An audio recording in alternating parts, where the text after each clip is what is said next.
சரி current cut ஆயிடுச்சுன்னா இந்த ஆன் கிரிட் சிஸ்டமும் கட் ஆகிடும்னு சொல்கிறாங்களே அது என்ன அப்படின்னு கேட்டிங்கன்னா, கரண்ட்டு கட் ஆச்சுன்னா கட்டாயம் அந்த ஆன் கிரிட் சிஸ்டம் கட் ஆகணும் அப்படிங்கிறது அரசாங்க விதி. ஏன்னா ஒருத்தர் வந்து ஒரு லைன்மேன் வராரு, அவர் டிரான்ஸ்ஃபார்மரை ஆஃப் பண்ணிவிட்டு போஸ்ட்டில் ஏறி வேலை செய்கிறாரு. அந்த நேரத்தில் நம்ம ஆன் கிரிட் சிஸ்டத்தில் ஒரு 20 ஆம்பியர் 230 வோல்ட் ஜென்ரேட் ஆகி போச்சுன்னா அது அவருடைய உயிருக்கு ஆபத்தாயிடும். அதனால் ஒரு ஆன் கிரிட் சிஸ்டம் இன்வெர்ட்டருக்குள்ளேயும் ஆன்டி ஐலாண்டிங் டிவைஸ்னு ஒன்று இருக்கும்.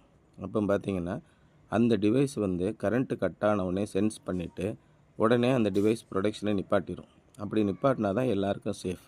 திரும்ப கரண்ட் வந்த உடனே ஒரு 60 செகண்ட் வெயிட்டிங் பீரியடுக்கு அப்புறம் தான் இந்த இன்வெர்ட்டர் ஆன் ஆகும். இப்படி ஆன் ஆகும்போது உங்களுக்கு எந்த பிரச்சனையும் இருக்காது, அது ரிஸ்க்கும் இல்லை. அப்போது கரண்ட்டு கட் ஆன நேரத்தில் நம்ம எப்படி பயன்படுத்துறது? இப்போ உதாரணமாக இந்த வீட்டில் பார்த்திங்கன்னா ஏற்கனவே அவங்க ஒரு யூபிஎஸ் பேட்ரி வச்சுருந்தாங்க.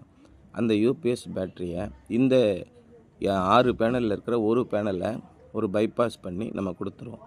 அந்த பேனலில் ஆன் கிரிட் சிஸ்டமாகவும் செயல்பட்டுக்கிட்டு இருக்கும்.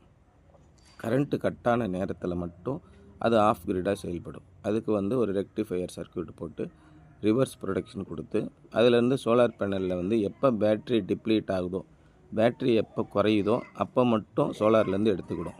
உங்களுக்கே தெரியும், யூபிஎஸ் அப்படிங்கிறது எப்பயுமே இபி கரண்ட்டோட சார்ஜிலேயே இருக்கும். அப்படி இபி கரண்ட்டோட சார்ஜில் இருக்கும்போது ஃபுல்லாகவே தான் இருக்கும். எப்போ தேவையோ அப்போ ஒரு 10 நிமிஷமோ 15 நிமிஷமோ அந்த சார்ஜிங் லைட் வந்து பிளிங்க் ஆகும். பிளிங்க் ஆகி சார்ஜிங் ஏறிட்டு மறுபடியும் நின்றுக்கிடும். அதே மாதிரி தான் இப்போது பேட்ரி ஃபுல்லாக இருக்கும்போது சோலார் பேனல்லேருந்து அந்த பேட்ரிக்கு பவர் போகாது.